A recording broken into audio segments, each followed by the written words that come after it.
In this video, I'll show you how to fix in case your brother laser printer makes some weird black lines on your pages. So what you need to do first is to open this door over here and take out the ink toner.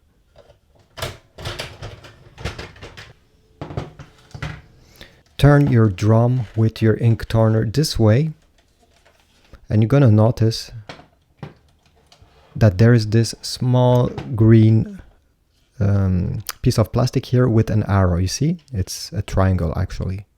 What we need to do is to take your fingers and simply glide it to the left side like this, and then to the right side.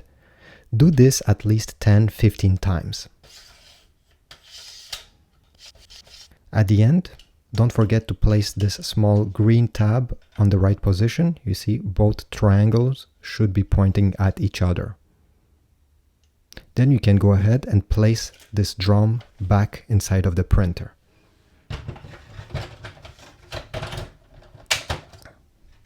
Close the door. And now what you need to do is to print at least 10 or 15 blank pages with nothing on them. And those black lines should disappear. Thanks for watching. I hope this was useful. If you want to support my channel, check the Amazon affiliate links in the description down below. If not, just leave a like, subscribe, and I'll see you in the next video.